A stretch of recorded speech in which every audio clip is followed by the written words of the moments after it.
میں جوانی میں ہی بیوہ ہو گئی تھی، پھر بعد میں اغوا ہو گئی۔ وہ لوگ مجھے روز نشے کا انجیکشن لگاتے تھے۔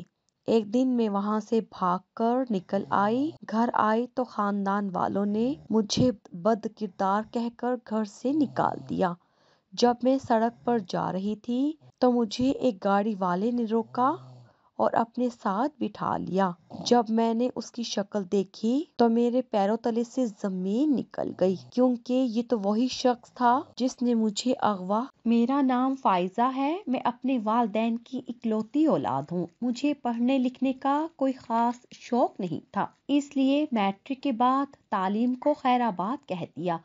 میرے والد کا تعلق ایک جاگیردار گھرانے سے تھا، اس لیے میرے لیے پیسہ یا جاب کا کوئی مسئلہ نہیں تھا۔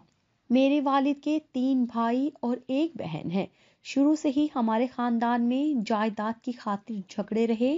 ابا سارا دن عدالتوں میں دھکے کھاتے تھے اور میرے چاچا اور تایا مل کر ہمارے حصے پر قابض تھے۔ پھر انہی دنوں میرے تایا اچانک سے ہم پہ مہربان ہو گئے۔ انہیں مجھ میں ایک ایسی لڑکی نظر آئی جو ان کے خاندان کی بہو بن سکتی تھی۔ میری ماں کہتی کہ سانپ کے بچے سانپ ہی ہوتے ہیں۔ مجھے بھی ہمیشہ سے اپنا وہ کزن برا لگتا تھا جس کی پہلے شادی ہو چکی تھی، لیکن بیوی اسے چھوڑ کر چلی گئی، جو کسی غیر برادری سے تھی۔ اس لیے اب میرے تایا کو لگتا تھا اپنے خاندان کی لڑکی ہوگی تو شاید مار پیٹ کے بعد بھی کم از کم بھاگے گی نہیں۔ دوسری طرف تایا نے چاچا کے ساتھ مل کے ابا کو ذلیل کر رکھا تھا، اسی لیے ابا نے کہا میری تو ایک ہی بیٹی ہے جسے میں تم جیسوں کے حوالے نہیں کر سکتا۔ کچھ دن بعد میری ایک سہیلی کی شادی تھی۔ وہ لوگ بہت امیر لوگ تھے اور امیروں کی شادیاں اور تمام رسمیں عموماً رات کو ہوتی ہیں۔ اس رات مجھے مہندی سے آتے دیر ہو گئی تھی جب ایک تیز رفتار گاڑی میرے پاس رکی اور کسی نے میرے منہ پر کپڑا رکھا اور میں بے ہوش ہو گئی۔ میری آنکھ کھلی تو مجھے بے دردی سے ایک تہہ خانے میں پھینک دیا گیا جہاں پہلے ہی کچھ لڑکیاں موجود تھیں۔ یہ ایک بڑا کمرہ تھا۔ مجھے سمجھنے میں زیادہ دیر نہیں لگی کہ یہ ایک قید خانہ تھا۔ یہاں پہ بچے بھی قید تھے جن کو باقاعدہ اسمگل کیا جاتا تھا۔ کچھ لڑکیاں بھی تھیں جن سے کلب میں ڈانس کروایا جاتا، کچھ کوٹھوں پر بھیجی جاتی تھی۔ پولیس بھی اس گینگ کے ساتھ ملی ہوئی تھی۔ ان میں سے ایک لڑکا مجھے دیکھ کے مسکرایا۔ مجھے بہت غصہ آیا، وہ کب سے مجھے گھور رہا تھا۔ میں نے ڈر کر ایک لڑکی کا ہاتھ پکڑا اور اسے کہا دعا کرو ہم یہاں سے نکل جائیں۔ میں ڈر اور خوف کی وجہ سے کانپ رہی تھی۔ اس لڑکے کی نظریں مجھے ڈرا رہی تھی۔ تب وہ لڑکی بولی کہ اس کے انداز سے تمہیں پتہ نہیں چلا کہ وہ لڑکوں کی طرح عام لڑکا نہیں بلکہ ایک خواجہ سرا ہے۔ میں نے حیرانی سے اس لڑکے کو دیکھا جو اب کسی اور لڑکی سے باتیں کر رہا تھا اور ہاتھ پہ ہاتھ مار کے ہنس رہا تھا۔ یہ ایک قسم کی جیل تھی۔ میرے والدین کا پتہ نہیں کیا حال ہوا ہوگا۔ میں رو رو کر دعائیں کر رہی تھی کہ اے اللہ ہمیں یہاں سے نکال۔ بہت ساری لڑکیاں جو رو رہی تھی، کوئی منتیں کر رہی تھی کہ ہمیں یہاں سے جانے دو اور بچوں کے رونے کی۔ میں ایک بچے کے پاس بیٹھ گئی جو بہت پیارا سا معصوم سا بچہ تھا۔ مجھے اس پہ بہت ترس آیا جو انتہائی سنجیدگی سے زمین کو گھور رہا تھا، جیسے یہاں سے اسے نکلنے کی جگہ مل جائے گی۔ میں نے پیار سے اس کے سر پہ ہاتھ پھیرا اور کہا کہ تو ان ظالموں کے ہاتھ یہاں کیسے آیا؟ وہ مزید رونے لگا۔ تبھی کچھ لوگ اندر آئے اور وہاں موجود لوگوں کو بھیڑ بکریوں کی طرح ہانکنے لگے کہ چلو اب تم لوگوں کو کہیں اور جانا ہے۔ وہ لوگ اس وقت جس جنگل کی ایک جیل میں تھے اب ان سب کو کہیں اور شفٹ کیا جا رہا تھا۔ یہ تقریباً 50 لوگ تھے اور اس گینگ کے لوگوں کے چہرے نقاب سے ڈھانپ رکھے تھے۔ اسی لڑکی نے جو خواجہ سرا تھا میرے نزدیک آ کے کہا لڑکی تم جانتی ہو یہ لوگ کتنے خطرناک ہیں؟ اس نے سامنے دیکھتے ہوئے کہا وہ شخص جو نظر آ رہا ہے وہ تو پولیس کو قتل اور ایسے ہی بڑے بڑے جرموں میں مطلوب ہے، لیکن پولیس میں کچھ کالی بھیڑیں تھیں جن کی وجہ سے وہ لوگ بچ جاتے ہیں۔ ہمیں وہاں سے ایک دوسری جگہ منتقل کر دیا گیا۔ یہاں سے کچھ لڑکیوں اور بچوں کو جہاں پہنچانا تھا پہنچا دیا گیا تھا۔ ان بچوں میں وہ بچہ بھی شامل تھا جو مجھ سے بہت دیر تک باتیں کرتا رہا۔ وہ دن میری زندگی کے بدترین دنوں میں سے تھے۔ 24 گھنٹوں میں ایک بار ہمیں تھوڑا کچھ دیتے کھانے کو تاکہ زندہ رہ سکے۔ اس اندھیرے قید خانے میں سورج کو دیکھے بہت دن ہو گئے تھے۔ کچھ پتا نہیں تھا کب صبح ہوتی ہوگی کب شام۔ تبھی میں نے ایک بچے کو جنم دینے والی عورت کو مرتے دیکھا تھا جسے ہاسپٹل نہیں پہنچایا گیا تھا، اور وہ وہیں اپنے بچے کو تنہا چھوڑ کر مر گئی۔ وہاں موجود لوگوں سے ڈرگ سپلائی کا کام بھی لیا جانے لگا تھا۔ اب مجھے اس دن سے ڈر تھا جس دن میں مروا دیتے۔ اکثر ہم جن چیزوں سے ڈرتے ہیں وہی ہوتا ہے۔ اب یہ لوگ وہاں موجود لوگوں کو نشے کا عادی کر رہے تھے تاکہ انہیں لوگوں سے نشہ فروخت کروا کر اپنا کام نکال سکے۔ ایک دن مجھے بھی ایک اور کمرے میں لے جایا گیا جہاں موجود ایک لڑکے نے ایک انجیکشن مجھے دیا۔ اب روز یہی ہوتا اور کب میں اس نشے کی عادی ہو گئی مجھے پتا نہیں چلا۔ اب کسی کو مجھے کہنے کی ضرورت نہ پڑتی، میں خود بخود نشے کی طلب میں اس لڑکے کے پاس جانے لگی۔ وہ لڑکا اب مجھ سے ہلکی پھلکی باتیں بھی کرتا رہتا، میرا نام، میں کون ہوں، کہاں سے آئی، وغیرہ وغیرہ، اور میں بتاتے ہوئے روتی تھی کہ میں بد نصیب ہوں جس کے والدین جیتے جی مر گئے ہوں گے۔ پتہ نہیں لوگوں نے کیا کیا کچھ کہا ہوگا، اور میری جدائی میں میرے ماں باپ اس دنیا میں جیتے جی مر گئے ہوں گے۔ اس لڑکے نے جس کا نام ارحم تھا، اس نے ایک دن مجھ سے وعدہ کیا کہ مجھے یہاں سے نکال لے گا، لیکن اس سے پہلے ہی کسی نے اسے پولیس کے حوالے کر دیا۔ کہتے ہیں وقت گزر ہی جاتا ہے، اور مجھے لگتا ہے جس پر گزر رہی ہو اسے پتا ہوتا ہے وقت کیسے گزرا۔ ایک دن جو ہم لوگوں کی نگرانی پہ شخص کھڑا تھا وہ فرش پر گرا اور تڑپنے لگا۔ اسے کچھ دیر پہلے کسی نے شراب پیتے دیکھا تھا۔ ہم سب نے اس موقع کا فائدہ اٹھایا اور وہاں سے نکل کر بھاگنا شروع کر دیا۔ تب تک اس گینگ کے باقی لوگوں کو پتا چل گیا، ان لوگوں نے فائرنگ کر دی۔ یقین کریں اس دن پتا چلا آزادی کیا ہوتی ہے، جان کتنی پیاری ہوتی ہے۔ لوگ اندھا دھند بھاگ رہے تھے، کچھ لوگوں کو گولیاں لگ گئیں، کچھ اس بھگدڑ میں زخمی ہو گئے۔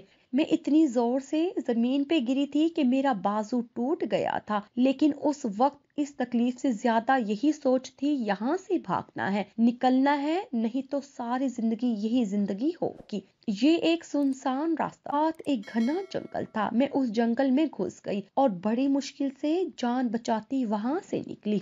رات کافی ہو چکی تھی جب پکی سڑک پہ آتی جاتی گاڑیوں کو روکنے کی کوشش کی، لیکن رات کے اس وقت کوئی لفٹ دینے کو رکنے کا رسک نہیں لینے والا تھا۔ میں نے پیدل ہی وہاں سے چلنا شروع کر دیا، لیکن ایک تو 2 دن سے بھوک اور کچھ نشے کی عادت کی وجہ سے صحت برباد ہو چکی تھی۔ کچھ دور بھاگنے کے بعد میں وہیں گر کر بے ہوش ہو گئی۔ جب آنکھ کھلی تو ہاسپٹل کا وارڈ تھا اور میرے پاس ایک ڈاکٹر اور 2 پولیس والے کھڑے تھے۔ پولیس نے ہوش میں آتے ہی مجھ سے تفتیش شروع کر دی۔ میں ڈرتی تھی کہ میں جس مصیبت سے نکلی ہوں پھر سے اس میں نہ پھنس جاؤں۔ وہ لوگ بہت خطرناک تھے۔ میں نے مکر جانا بہتر سمجھا، لیکن وہاں موجود ایک شخص نے کہا، اس نے مجھے وہاں سے بھاگتے دیکھا، مجھ سے گھر کا ایڈریس لیا اور کچھ دیر میں میری بد نصیب ماں وہاں تھی۔ میں کتنی دیر اپنی جگہ سے ہل نہیں سکی۔ پتہ نہیں کب میری ماں نے چیخنا چلانا شروع کیا۔ تب پتا چلا اس دن میری ماں 6 ماہ بعد کچھ بولی تھی۔ میرے اغوا کے بعد میرے والد کو لوگوں نے کہا کہ تمہاری بیٹی بد چلن تھی، گھر سے بھاگ گئی۔ میرا باپ یہ برداشت نہیں کر سکا اور پھر ایک دن موت سے لڑتے لڑتے تھک گئے اور ہمیشہ کے لیے اس دنیا کو چھوڑ دیا۔ میری ماں بیٹی اور شوہر کے غم میں ذہنی طور پر بیمار ہو گئی۔ لوگوں نے دیکھا اس نے بولنا چلنا چھوڑ دیا، اور آج جب میری ماں نے میری حالت دیکھی تو کلیجہ پھٹ گیا۔ ہسپتال میں آتے جاتے لوگوں نے دیکھا میری ماں چیخ چیخ کر کہتی رہی، اس کی تباہی ہو جس نے میرا گھر اجاڑ دیا۔ 2 دن ہسپتال میں رہنے کے بعد جب میں ماں کے ساتھ گھر آئی تو پتہ چلا معاشرہ گھر سے بھاگنا تو یاد رکھتا ہے، لیکن کیوں بھاگی، کیسے نہیں لوٹی، کوئی نہیں دیکھتا۔ ہر شخص نے اپنی اینک لگا رکھی ہے اور سب اپنی ہی نظر اور سوچ کے مطابق دوسروں پہ فتوے لگاتے ہیں۔ ہم بدقسمتی سے ایسے لوگ ہیں کہ ہمیں دوسروں کے دوزخ میں جانے کی فکر رہتی ہے اور یہ بھول جاتے ہیں، ایسے میں ہم اپنی جنت بھی گنوا رہے ہوتے ہیں۔ سارا خاندان گھر پہ جمع تھا۔ جتنے منہ اتنی باتیں تھی۔ کوئی کہتا وہ لڑکا کہاں ہے جس کی وجہ سے یہ گھر سے بھاگی تھی، اور اس کا باپ اس کی وجہ سے اپنی جان سے گیا، اور کوئی کہتا وہ لڑکا بزدل ہے جو اسے اس وقت اکیلا چھوڑ گیا، اور کوئی کہہ رہا تھا اب چلی ہی گئی تھی تو واپس کیوں آئی، ان لوگوں نے رکھا کیوں نہیں۔ ہم وضاحت بھی ایک حد تک دیتے ہیں، جب کوئی سچ جھوٹ کی پرواہ کیے بغیر صرف الزام ہی لگا رہا ہو، کچھ سننے کو تیار نہ ہو، تو آپ یہی سوچتے ہیں کہ آپ کو اپنی کہ ایک رات گھر سے باہر رہنا ہمارے معاشرے میں عورتوں کے لیے سزا بن جاتا ہے۔ اس کا اپنا ہی خاندان اسے قبول نہیں کرتا۔ میں تو 6 ماہ بعد گھر آئی تھی، مجھ پہ فتوے لگ رہے تھے، الزام لگ رہے تھے۔ خاندان والوں نے ماں سے کہا اس ناپاک کو گھر رکھا تو خاندان سے ہر رابطہ توڑنا ہوگا، اور ماں ہی تو واحد سہارا ہوتی ہے اولاد کی، جب سارا زمانہ بھی دھتکار دے تو ماں ہی سینے سے لگاتی ہے۔ میری ماں نے مجھے سینے سے لگا لیا، اور ہم ماں بیٹی نے شریفوں کا خاندان چھوڑ دیا اور یہاں شہر میں آ گئی۔ یہاں میری ماں کی ایک پرانی سہیلی رہتی تھی۔ رات کے 10 بجے کا وقت تھا جب ہم لوگ اس کے گھر پہنچے۔ ہمیں دیکھ کے اور اس وقت اچانک دیکھ کے پتہ نہیں کیوں وہ گھبرا گئی۔ اس نے ہمیں کمرے میں بٹھایا، حال احوال کے بعد کھانا کھلایا۔ تب تک اس کے حیران ہونے کی وجہ مجھے سمجھ آ گئی تھی۔ اس کا پاگل بیٹا وہاں آ گیا اور بار بار بچوں کی طرح ماں سے ضد کرنے لگا۔ میری ماں نے کہا تم چلی جاؤ، جو کہتا ہے اس کی مان لو، ہم لوگ انتظار کر لیتے ہیں۔ ماں کی سہیلی نے بتایا کہ یہ لڑکا اس کے شوہر کی پہلی بیوی سے ہے، اس کی اولاد نہیں تو اس نے اسے ہی اپنا بیٹا بنا کے پالا۔ اماں کی سہیلی نے بتایا کہ اس کا بیٹا ایک بہت قابل طالب علم تھا، اپنے کالج کا بیسٹ پلیئر تھا۔ ایک دفعہ میچ کے دوران کسی کھلاڑی نے اس کے سر پہ کوئی چیز ماری، جس کے بعد وہ بے ہوش ہو گیا، اور پورا مہینہ ہسپتال میں رہنے کے بعد بھی ڈاکٹر نا امید تھے، اور وہی ہوا، اس کے دماغ پہ چوٹ لگنے کی وجہ سے اس کی یادداشت کا ایک حصہ چلا گیا۔ اس کے لیے 25 سال کی عمر میں بھی اس کا بچپن ہی ہے۔ ماں کی سہیلی کا بیٹا جس کا نام دانش تھا بالکل چھوٹا سا بچہ لگتا تھا۔ ہم ماں بیٹی ان کے گھر رہنے لگے۔ دانش سارا یا پھر اپنی ماں سے ضد کر کے اپنی بات منواتا۔ میں اب اس کے ساتھ باتیں کرتی تو پہلے کی طرح مجھے یہ نہ کہتا کہ میں اجنبی لوگوں سے بات نہیں کرتا، میری ماں نے منع کیا ہے۔ اب وہ میری بات بھی مانتا تھا، اور اکثر اب اپنی ماں سے کہتا اسے فائزہ کے ہاتھ کا کھانا کھانا ہے۔ میں بھی اس کا خیال رکھتی تھی۔ اچھا وقت گزر رہا تھا۔ ان لوگوں کا احسان تھا، سر چھپانے کو چھت دی تھی، یہی بہت تھا۔ میری ماں اپنی سہیلی کے ساتھ لوگوں کے کپڑے سلائی کرنے لگی، میں سارا دن گھر کے کام کرتی۔ دانش کے والد کچھ سال پہلے فوت ہو گئے تھے۔ گھر میں صرف وہ تھا اور اس کی ماں۔ کچھ عرصے بعد اماں کی سہیلی نے عجیب ہی فرمائش کر دی کہ وہ میری شادی اپنے بیٹے سے کرنا چاہتی ہیں۔ سب جانتے تھے بظاہر دانش ٹھیک تھا، لیکن وہ ایک بچوں جیسا ذہن رکھنے والا انسان تھا جسے اپنا فائدہ نقصان کا کچھ پتہ نہیں تھا۔ اماں نے کہا کہ تمہارے گھر رہنے کی اتنی بڑی قیمت تو نہ مانگو، لیکن اماں کی سہیلی نے شرط رکھ دی کہ یا تو میں ان کے بیٹے سے شادی کروں یا پھر ہم لوگ اپنا بندوبست کہیں اور کر لیں۔ لوگ کیسے نقاب پہن کر پھرتے ہیں اس دن پتہ چلا تھا۔ ہم لوگ انہیں کیا سمجھے تھے اور وہ کیا نکلی تھی۔ اماں نے کہا کہ ہم لوگ یہاں سے بھی چلے جائیں گے، تم اس پاگل سے شادی نہیں کرو، لیکن پتہ نہیں کیوں دانش کے لیے میرا دل بھی نرم ہو گیا تھا۔ وہ چاہے بچوں جیسی ذہنیت رکھتا تھا، لیکن مجھے وہ اچھا لگنے لگا تھا۔ میں نے اماں سے کہا کہ میں بھی کچھ اتنی خاص تو ہوں نہیں جو کوئی شہزادہ سلیم آئے گا میرے لیے، اور خاندان سے ہم نکالے جا چکے ہیں۔ کوئی بھی شریف آدمی جب میرا ماضی جان لے گا تو مجھے کبھی عزت نہیں دے گا، اس لیے یہی بہتر ہے اسی گھر کی چھت تلے رہے۔ اماں روتی رہی کہ ایک بیٹی تھی، کیسا نصیب لے آئی، بدقسمت ہی رہی۔ اس دن میں بھی دیر تک روتی رہی۔ جب مجھے کمرے کے دروازے پہ ہے، میں نے دروازہ کھولا تو دانش تھا، ہاتھ میں ایک گڑیا تھی۔ میں نے اسے اندر آنے کا راستہ دیا تو کہنے لگا اس وقت میں کسی لڑکی کے کمرے میں نہیں جاتا، تم باہر آ جاؤ، میری بات سن لو۔ اس دن میں بہت ہنسی تھی، عجیب پاگل تھا۔ اس نے مجھے روئی سے بنی چھوٹی سی گڑیا دی جس کے سر پہ کالے دھاگے سے بہت سارے بال بنائے گئے تھے۔ کہنے لگا یہ تم ہو، دیکھو اس کے بال بھی تمہارے جیسے ہیں۔ میں نے اس سے گڑیا لے لی اور کمرے میں آ گئی۔ میری زندگی اس روئی کی گڑیا جیسی ہی تو ہو گئی تھی۔ اور پھر ایک شام کچھ محلے کے لوگوں کی موجودگی میں میرا نکاح دانش سے کر دیا گیا۔ میری ماں وہاں موجود نہیں تھی، وہ یہ سب دیکھ ہی نہیں سکتی تھی، لیکن ہماری مجبوری نے ہمیں یہ فیصلہ کرنے پہ مجبور کیا تھا۔ بظاہر دانش خوش شکل لڑکا تھا، جب تک بولتا یا باتیں نہ کرتا کوئی کہہ نہیں سکتا تھا کہ اس نوجوان کا دماغ بچوں جیسا ہے۔ نکاح کے بعد دانش کی ساری ذمہ داری مجھ پہ آ گئی۔ اب مجھے وہ ایسے ہی سنبھالنا پڑتا جیسے بچوں کو سنبھالتے ہیں۔ میری ساس اب بہت خوش تھی، جو چاہتی تھی وہ ہو گیا تھا۔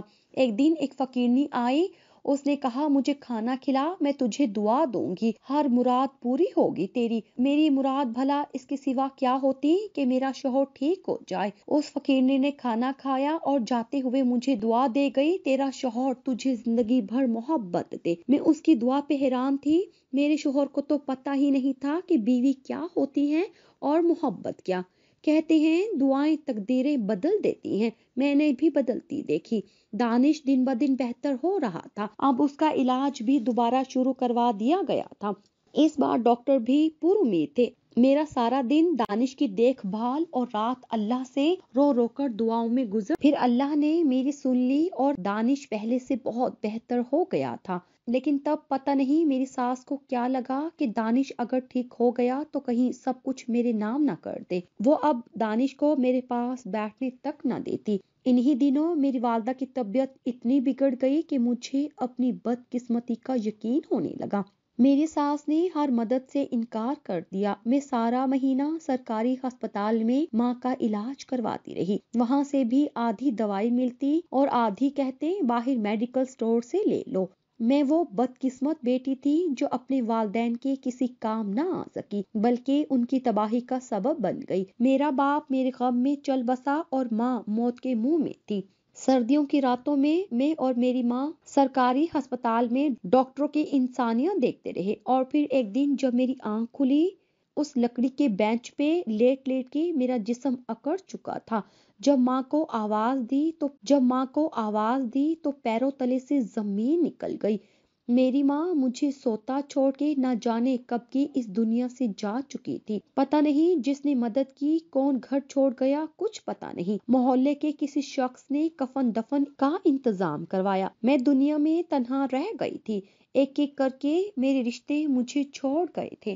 سارا دن روتے اور رات سوچوں میں گزر جاتی تھی۔ جب ہم سوچ رہے ہوتے ہیں ہم پر کوئی ذمہ داری باقی نہیں رہی تو کس کے لیے جینا ہے؟ کچھ لوگ زندگی سے مایوس ہو کر اس کے ختم ہونے کے دن گنتے ہیں اور کچھ لوگ کوئی وجہ ڈھونڈ لیتے ہیں۔ میرے پاس وجہ بھی نہیں تھی۔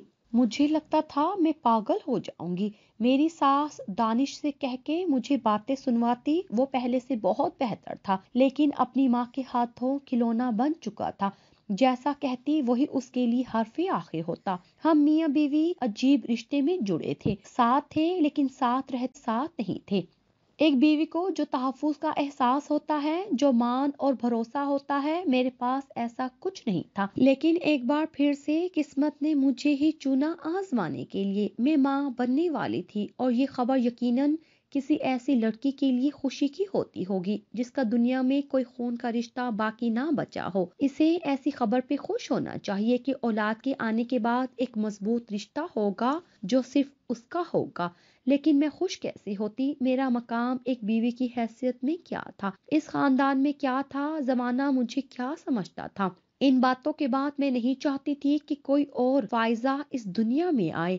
میں نے محلے میں ایک عورت سے بات کی جو ایک سرکاری ہسپتال میں نرس تھی۔ اس نے کہا وہ میری مدد کرے گی۔ میں ایسا کوئی رشتہ نہیں چاہتی تھی جو میری طرح زندگی میں مجبور اور بے بسی کی زندگی گزارے۔ پھر دانش کیسا باپ ہوتا جو اچھا شوہر ثابت نہیں ہو سکا تھا، جس کا ذہن اب بھی صرف وہی کر رہا تھا جو اس کی ماں کہتی تھی۔ لیکن یہاں بھی قسمت نے میرا ساتھ نہ دیا۔ اس نرس نے کہا اس وقت اگر کچھ کیا تو تمہاری جان کو خطرہ ہے۔ مایوسی سے گھر لوٹ آئی۔ وہ 9 ماہ میرے لیے 9 سال جیسے تھے۔ شدید ذہنی اذیت اور تکلیف۔ میں بہت کمزور ہو چکی تھی۔ میرے اعصاب میرا ساتھ چھوڑ رہے تھے جب ایک رات میری زندگی میں 2 اور معصوم جڑ گئے۔ میں نے 2 جڑواں بچوں کو جنم دیا تھا، ایک بیٹا اور دوسری بیٹی تھی۔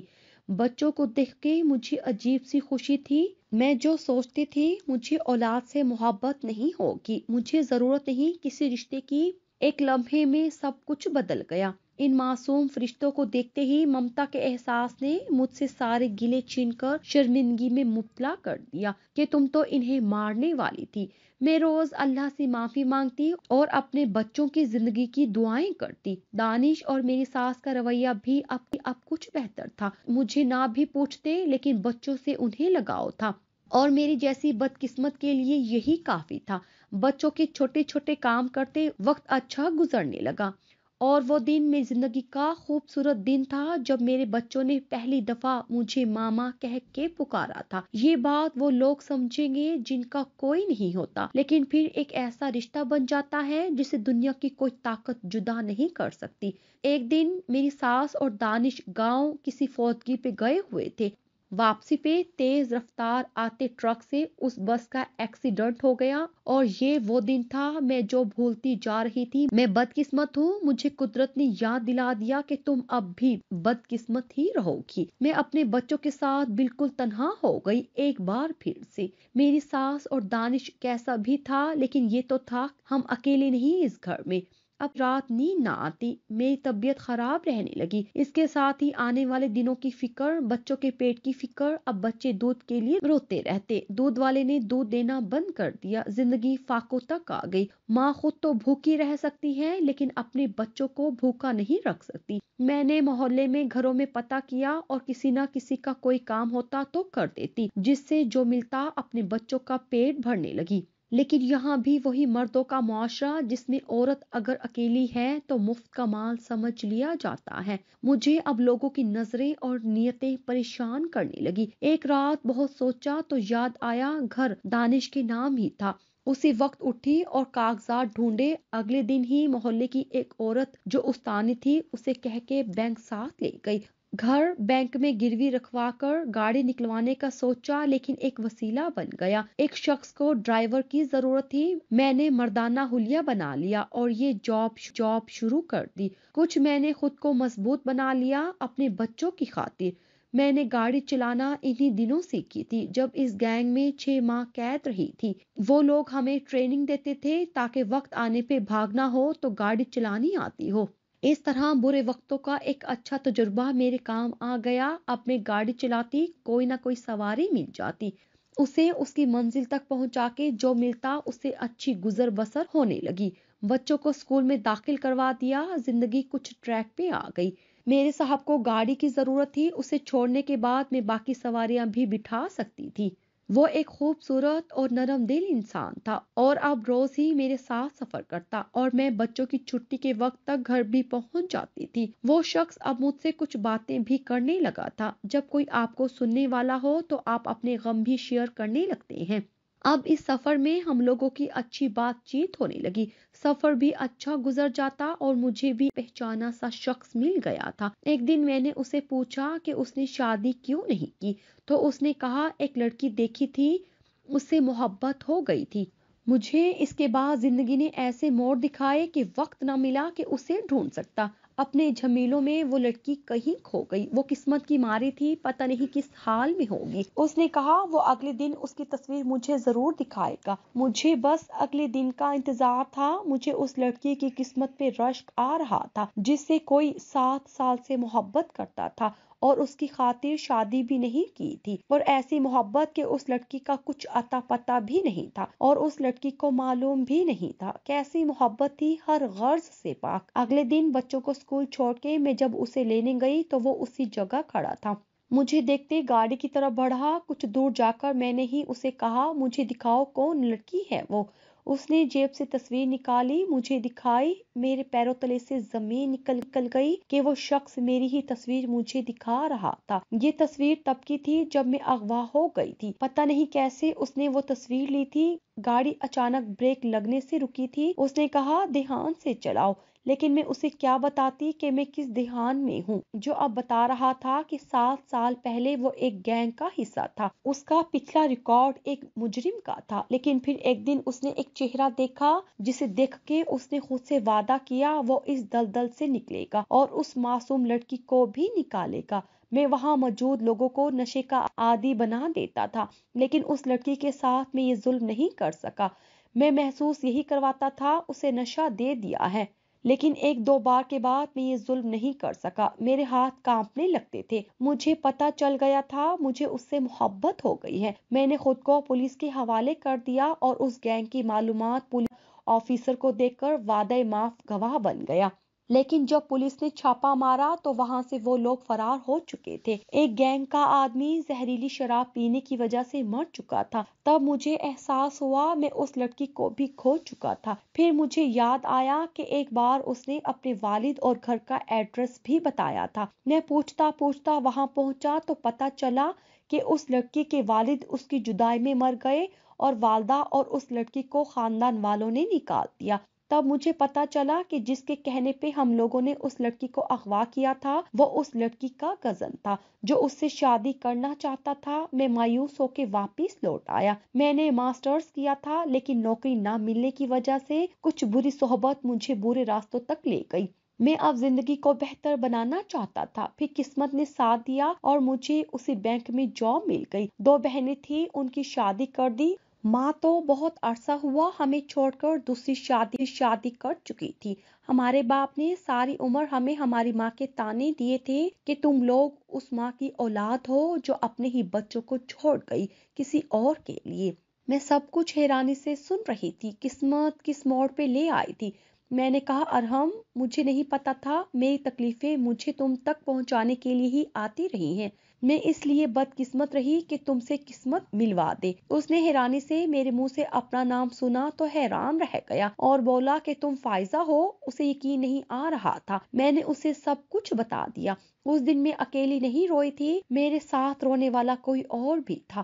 ایک شخص میرے غموں میں غمگین تھا۔ میری قسمت بدل چکی تھی۔ ارحم نے سب کچھ جاننے کے بعد بھی مجھ سے نکاح کر لیا، میرے بچوں کو باپ بن کے پالا، میں نے گاڑی چلانا چھوڑ دی۔ ارحم ہماری ہر ضرورت کا خیال رکھتا، اس کی بہنیں مجھ سے کبھی کبھار ملنے آتی، میرا بہت خیال رکھتی تھی۔ ارحم سے شادی کے بعد میری زندگی بدل گئی۔ وہ مجھ سے زیادہ ارحم کے قریب تھے۔ رات کو سارے دن کی روٹین اپنے بابا کو بتاتے، ارحم بھی ان کی چھوٹی سے چھوٹی بات بھی ایسے سنتا جیسے دنیا کا اور کوئی ضروری کام نہیں۔ میری شکایتیں لگاتے، ارحم جب ڈانٹتا تو کہتے بابا ڈانٹنے کا تو نہیں کہا تھا۔ ان بچوں نے ہماری زندگی خوشیوں سے بھر دی تھی۔ محبت نے میری زندگی کی تلخیوں کو بھلانے میں مدد دی تھی۔ میں شکر گزار ہوں اللہ کے بعد ارحم کی۔ ایسی محبت کون کرتا ہے کسی سے جیسی میرا شوہر مجھ سے کرتا ہے۔